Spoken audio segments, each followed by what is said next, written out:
Arjun Pandey from Prayagraj. एवं सभा में उपस्थित सभी गणमान्य जनों को मेरा प्रणाम। जिस विधानसभा को आचार्य नरेंद्र देव, पंडित गोविंद वल्लभ पंत और चौधरी चरण सिंह जैसे नायकों ने सुशोभित किया, उस देश की सबसे बड़ी विधानसभा को मेरा सादर प्रणाम। मेरा नाम अर्जुन है, कक्षा 12वीं का छात्र हूँ। संविधान के 75 वर्षों की यात्रा पर बोलने हेतु तीर्थों के तीर्थराज प्रयाग से आपके समक्ष उपस्थित हूँ। यूनिवर्सिटी ऑफ शिकागो के प्रोफेसर टॉम गिन्सबर्ग ने 1789 के बाद लिखे गए 190 संविधानों का अध्ययन किया और पाया कि इन संविधानों का औसत जीवन मात्र 17 वर्ष है।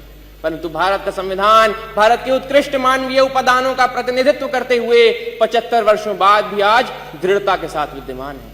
यह इसलिए भी क्योंकि भारत का संविधान मात्र 2 वर्ष 11 महीनों के विमर्श से तैयार हुआ एक दस्तावेज नहीं, अपितु 200 वर्षों की सतत साधना से परिणित नवनीत है। यह यात्रा एक राष्ट्र के रूप में हमारी आत्मा का, हमारी सामूहिकता का उत्सव है। प्रसिद्ध जर्मन दार्शनिक इमैनुअल कांट ने अपनी पुस्तक क्रिटिक ऑफ प्रैक्टिकल रीजन में लिखा था कि constitution to be just must achieve the highest level of possible freedom for human individuals. Kant किसी वैचारिकता को अपनी समस्त समग्रता में समेटने का काम संविधान ने किया और एक समावेशी लोकतंत्र संजोया।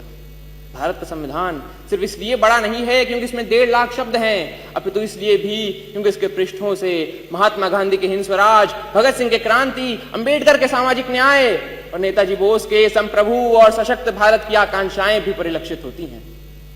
संविधान की यात्रा सरल नहीं रही है। अगर इसने 24 अप्रैल 1973 को केशवानंद भारती निर्णय के रूप में रक्षा का प्रयास देखा तो 1975 में आपातकाल के रूप में प्रहार भी देखा। संविधान हमारा वह दर्पण है जिसमें हम अपने अतीत को देखते हैं, वर्तमान को समझते हैं और भविष्य को गढ़ते हैं। हमें यह भी समझना होगा कि संविधान साधन है, साध्य नहीं। हाँ, वो हमें जमीन तैयार करके तो दे सकता है, परंतु उस पर फसल बोने का काम हमारे ही जिम्मे है। ऐसे में हमें समझना होगा कि हमें एक ऐसे राष्ट्र का निर्माण करना है जिसके 6 स्तंभ हों: समता, समृद्धि, समन्वय, संस्कृति, सेवा और समर्पण। एक ऐसा भारत जहां हर व्यक्ति कह सके मैं भारत हूं और भारत मुझ में। जहां विश्व में तमाम जगह संवैधानिक मूल्यों के लिए, मताधिकार के लिए आंदोलन देखे गए, वहीं भारत में सहजता से प्राप्त मताधिकार एवं मौलिक अधिकारों ने शक्ति का संचार किया।